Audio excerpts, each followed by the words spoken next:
as a hypnotist, how do I talk to someone about hypnosis without sounding like a total weirdo or freak?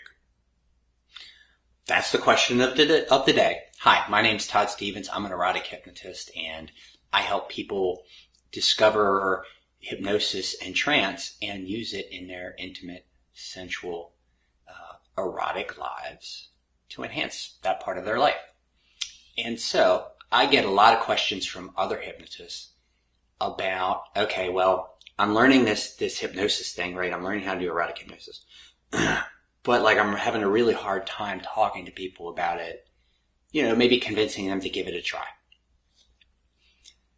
Probably the best thing to keep in mind is that nearly everyone, I hate to make super blanket statements, but nearly everyone has a fear of the unknown. Most people really don't know much about hypnosis at all, and what they know is these stage shows or this thing they saw on TV, or maybe they read some article or something somewhere. But they don't really have a familiarity with hypnosis. So it's this thing off to here, and every now and then might sort of creep into the view, but they really don't understand. So a good way is to explain how hypnosis works, that hypnosis is just a way to guide someone into trance. Assure them that they're not going to do anything super crazy, because one of the big alarms that a lot of people have is they've seen a stage show and that guy makes people cluck like chickens, and oh my god, that would be so embarrassing to me, right? Assure them that they're not going to do anything that they don't want to do. It's just going to feel really good, and that how trance feels is difficult to explain without actually feeling it. It's it would be like trying to describe the way something looks to someone who's never seen. Also, an important part of this discussion that you have with someone is speak to that person in the right context. And what I mean is, I may be an erotic hypnotist, and I may be talking about erotic hypnosis and sexuality. However, if I'm out hanging out somewhere and someone says, oh, hey, I hear you do hypnosis, I don't say, yeah, I make people have screaming orgasms, right? That could be threatening. It might be exciting, but you just don't know. So it's better to err on the side of safety. And I say, yeah, I do hypnosis and help people do all kinds of wonderful things. And oftentimes what you'll get is a moment of curiosity, right? When communicating about hypnosis to other people, be playful, be confident.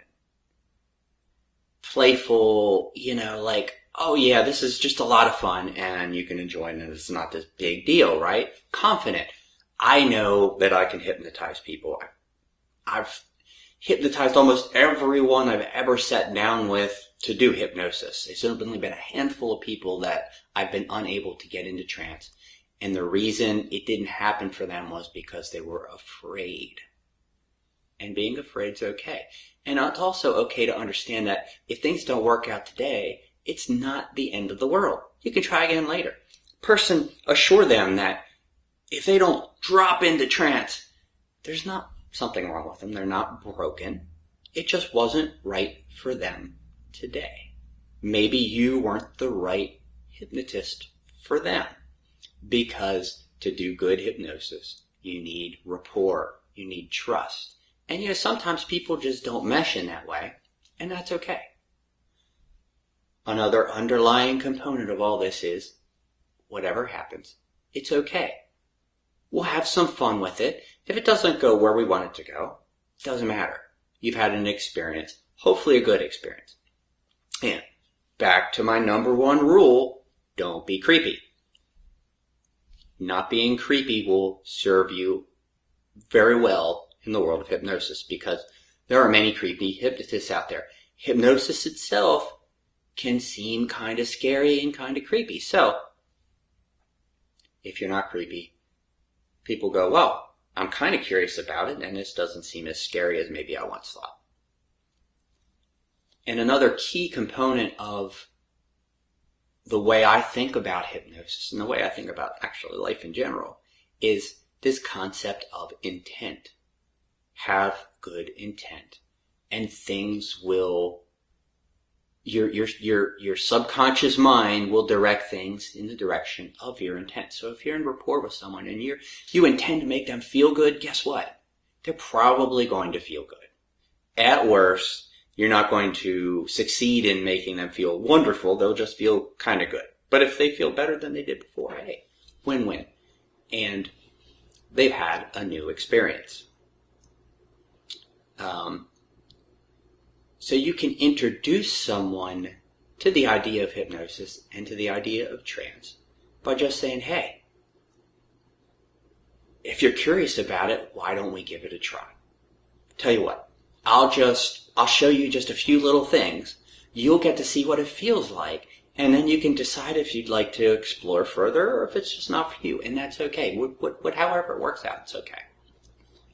And don't be afraid to do something with that person immediately. Why? Because inevitably when people make plans for the future, they don't work out.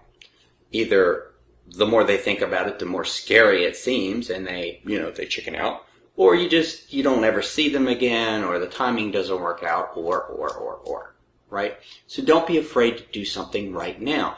You can show someone something hypnotic in a couple of minutes, even if it's just, the suggestibility test with the arms, which I'll show you in another video, some suggestibility tests. That's one possibility. Or you can sit down, do a quick induction, and just say, okay, relaxed, feeling wonderful, and this is what it's like to be hypnotized. And chances are, in the future, they'll say, yeah, I'd do that again, and let's explore further, right? So, context is important. Playful, confident nature is important. Now, again, with context, there are times when you're going to want to be a little more out there. If you're in the right circumstance, you're at a party, right? Maybe you don't want to have someone sitting in the corner like zonked out, right? Maybe they want to do something fun. Maybe you want to do something exciting. Or you can always use, hey, I'm an erotic hypnotist, and someone goes, huh? Wow, I teach people how to enjoy and experience further arousal, sensation, orgasm, right? You can go that direction, but remember, it's all based on context, and it's also based on how you project that to the other person.